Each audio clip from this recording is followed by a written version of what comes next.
Savitri, Book 2, The Book of the Traveler of the Worlds, Canto 6, Kingdoms and Godheads of the Greater Life, page 185, third line.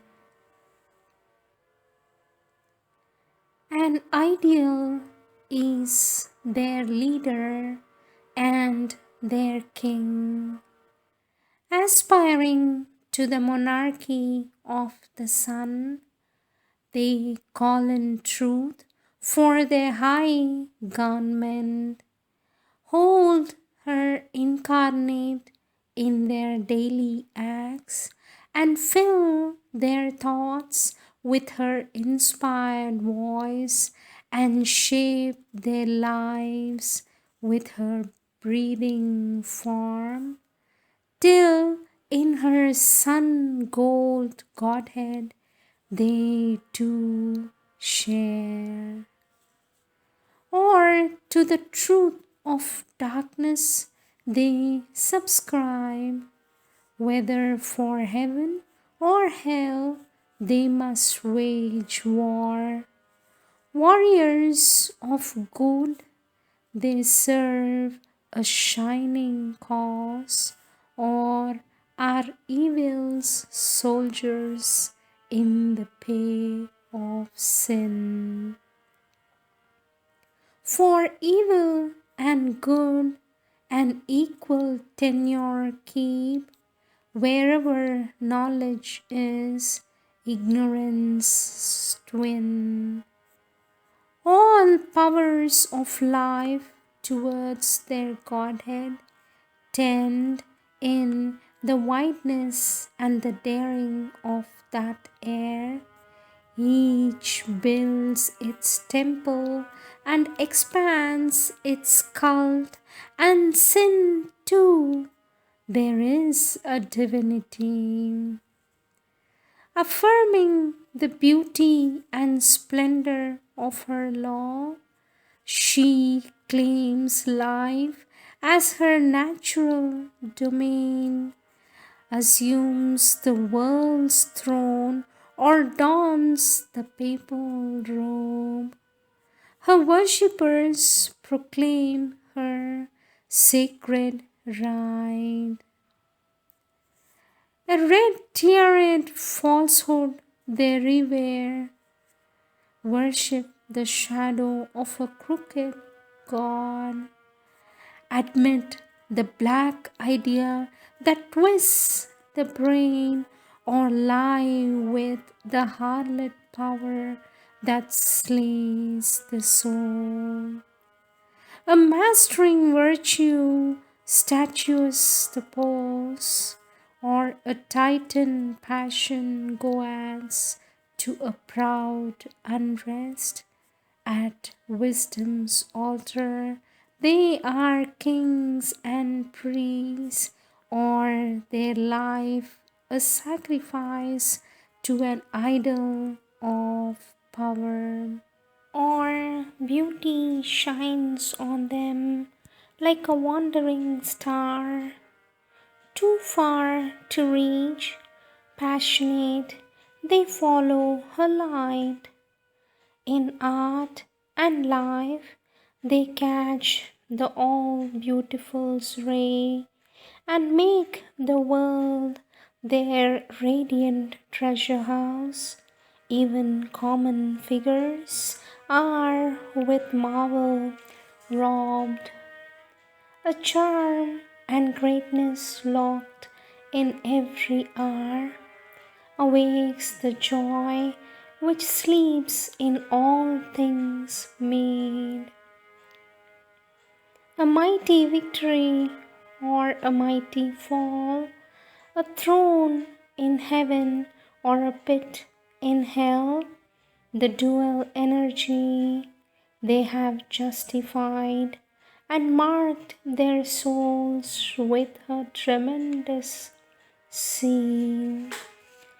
Whatever fate may do to them, they have earned something they have done, something they have been, they live. Their matter is soul's result and not its cause. In a contrary balance to earth's truth of things, the gross weighs less, the subtle counts for more.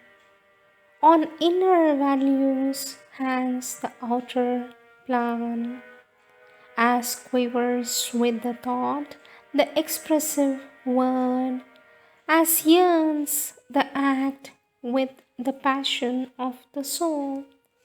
This world's apparent sensible design looks vibrant back to some interior mind. A mind not limited by external sense gave figures to the spirit's imponderables, the world's impacts without channels registered and turned into the body's concrete thrill, the vivid workings of a bodiless force.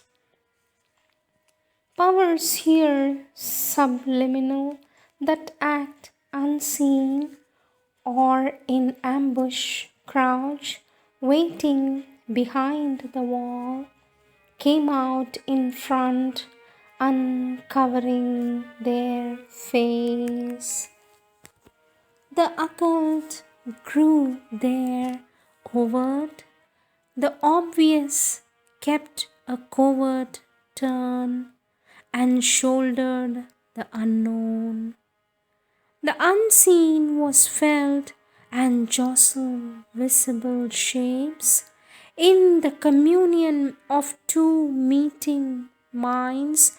Thought looked at thought and had no need of speech. Emotion clasped emotion in two hearts. They felt each other's thrill in the flesh and nerves, or melted each in each and grew immense, as when two houses burn and fire joins fire. Hate grapple hate, and love broke in on love. Will wrestled with will on mind's invisible ground. Other sensations passing through like waves left quivering the subtle body's frame. Their anger rushed galloping in brute attack, a charge of trampling hoofs on shaken soil.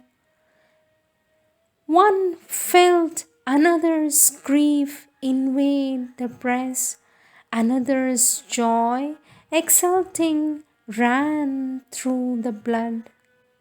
Hearts could draw close through distance, voices near that spoke upon the shore of alien seas. There beat a throb of living interchange, being felt being even when afar, and consciousness replied to consciousness. And yet the ultimate oneness was not there. There was a separateness of soul from soul. An inner wall of silence could be built, an armor of conscious might protect and shield. The being could be closed in and solitary. One could remain apart in self alone. Identity was not yet, nor union's peace. All was imperfect still, half known, half done. The miracle of inconscience overpassed the miracle of the superconscious still. Unknown, self-wrapped, unfelt, unknowable, look down on them, origin of all they were. As forms, they came of the formless infinite, as names lived of a nameless eternity. The beginning and the end were there occurred. A middle term worked unexplained, abrupt.